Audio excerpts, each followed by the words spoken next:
Hi mga kagurang, good morning. Magkapi-kapi po tayo guys.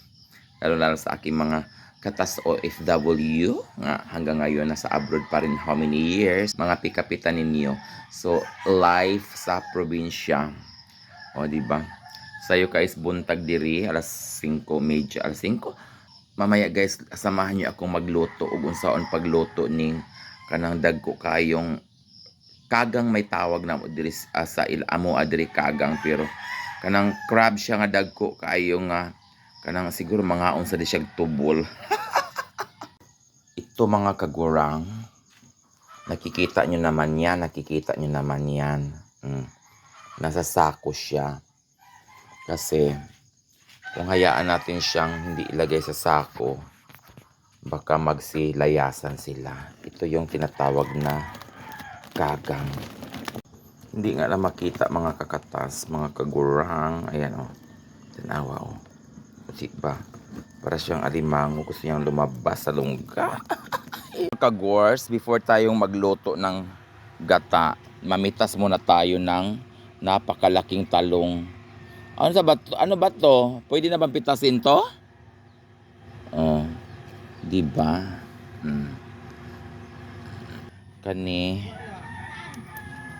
Kanina guys, sabi nila gulay daw to.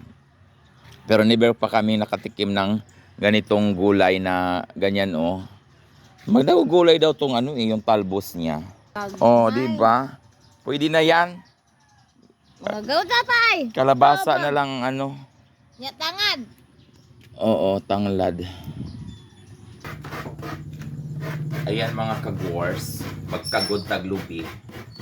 Kay mo siya perfect ingredients sa ato ang ginataang kasag kanang saan siya? Kanang asan.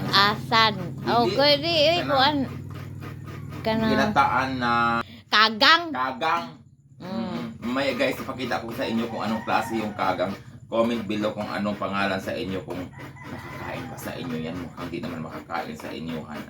Pero lisod kayo magkagod tag ingon ani di ay lubi kay. Uy, Ginoo ko. Magic sarap, silamas, lobe. Iyan mga kagwars. Inabot ako ng 1 hour. Hinihingal ako sa pagod ng niyog. Para lang sa ako ang gwapang inahan na makatilaw siyag laming managan no yung alaw man. Ay, ginabo. Ay! Managan eh siya Ginoo ko Maria Joseph. Kuanig tubig saon man ni. Alala.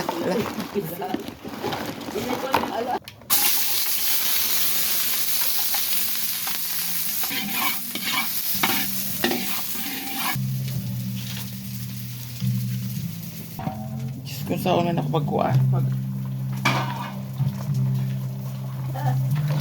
Okay na yan. Kagsala. Tuyo ka sana. Ha? Tuyo ka sana imong kuan. Amal bungog. Ay!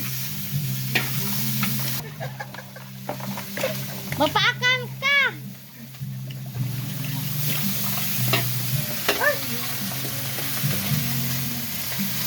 Kanang i-video diri dahil kanang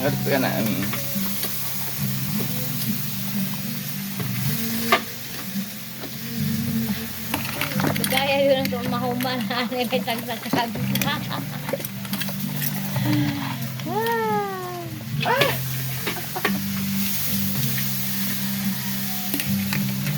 Patay na. buhi pa hala kadang dako ah. Wala na mudagan.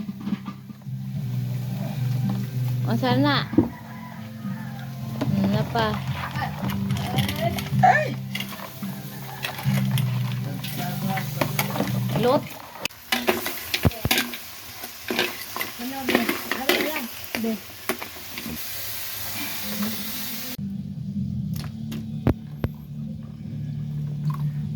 Lagyan na po natin na medyo kumulo na siya. So ilagay natin ang kalabasa. Ayan. Para lang makasuwa ang atuang madear ng.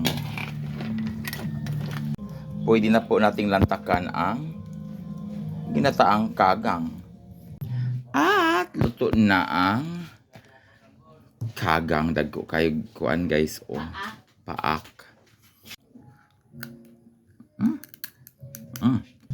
Mga kagors, wala palang kumakain nito.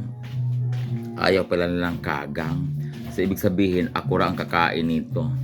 Ito mga kagors, ang laki niya. So, hindi kailangan siyang... La, dukdukag ayo. Sundang naman ni mo. Marsilyum ta to. Oh, No, kaya unod. gilaming man. Kagors, ang sarap talaga sa probinsya na makakain mo kung ano-ano. So, ayun yung nanay ko, kailangan talaga niyang alagaan na kay Arctic sa pagkaon. So that's it for today's vlog mga kagors, mga kakatas kong OFW. Thank you so much for watching. Sana nagustuhan nyo. Please like, share, and subscribe my YouTube channel. Kagurang, mayroon kaming bisita dito nga. Luoy sa din taon kayo ni siya. Gisakitan day kag tiyan? Oh. Abli.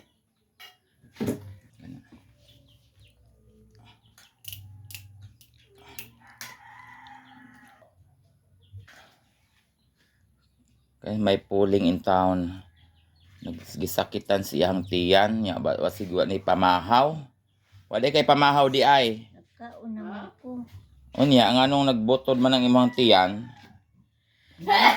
Anak ba? Anak na inyo. Anak. Mawara na. Nade kape oh. Pag, mga kagors, ayan. So, itong mga subscribers ko dito in town. Butang daghan. Sakit tada sa tiyan na dagan mo. Ang sana gumaling. Gumaling. Gagaling ka na maya niyan. Sige na. Hapla si Dia Madir. Yeah, close friend. Sa likod ba nimo? Sa likod para kuan. Sakit ko no yan tiyan. Ang gihaplasan. Dagan ra ni siya man. Sakit na siya. Namasa ko ipikasent ba? Ya pag Kami haplas itong ngano ni sakit man na yan munti yan ug kuan. Basta kabuhi ka. mudagan man rin nga ni doktora. Ang doktora po, masakiton. Bungol pa jud. Mga kagurang. Doktora. Oh, na mali doktora niya. Ya Oh, close inom. friend ni sila, unya mag-away sila. Inom. Ina mag kanang ininit.